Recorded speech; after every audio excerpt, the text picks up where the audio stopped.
At dahil may nagtanong kung paano lutuin ang tortang puso ng saging, eto po ipapakita ko po sa inyo. Ang una po namin ginagawa ay hinihiwa po namin ng maninipis yung puso ng saging. Ganito na nga ang itsura after na mahiwa ng maninipis. Hindi namin sinasama yung sa may gitnang parte ng puso ng saging dahil ito ay medyo matigas, mga mahadera.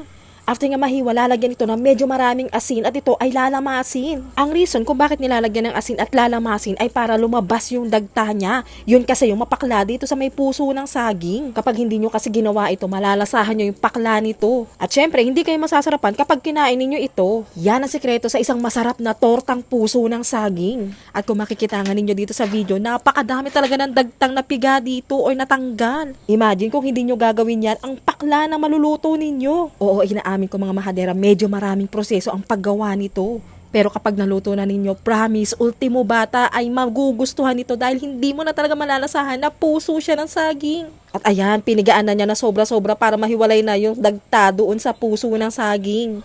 At after nga mapiga, muling hiniwa ito para mas maging pino. Mas maganda kasi yung ganito, lalong-lalo na kung merong batang kakain para hindi niya masyadong manotice yung gulay. At para mas maluto din siya kapag prinito na natin. After nga mahiwa ulit, ito ay hinugasan para naman maalis yung alat ng asin na nilagay natin. Ito nga pala ilalagay natin na ingredients doon sa puso ng saging, itlog, crispy fry, sibuyas, bawang, konting harina, lalagyan din natin ito ng asin at ng paminta. Hiniwa nga namin ng pino yung bawang at sibuyas dyan para bagay doon sa pino natin na puso ng saging. Since lalagyan natin ito ng crispy fry, ay hindi malalasahan ng mga bata yung puso ng saging. Crispy fry, bikini man. Isa-isa na nga rin namin nilagay yung mga itlog at tansyahin nyo na lang kung gaano karami yung gusto ninyong ilagay. Halu-haluin nyo lang mga mahadera at ayan, pwede na natin itong iprito. Ito nga palang tortang puso ng saging ay pwede nyo ipalaman doon sa buns or pwede nyo itong ulamin o diba, 2-in-1 siya. Walang halong biro mga mahadera, yung dalawa kong anak paborito ito kasi nga napakasarap ng lasa. Kaya kung gusto ninyong malaman, itry ninyo ito sa bahay ninyo. Lalong-lalo na sa mga mamis dyan na problema ang pagpapakain sa kanilang mga anak ng mga gulay.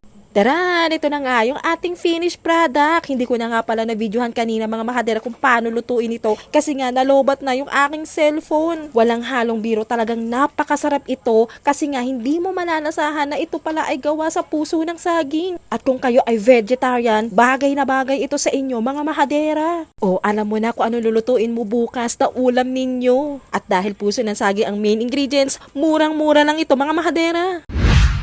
Thank you for watching, mahadera!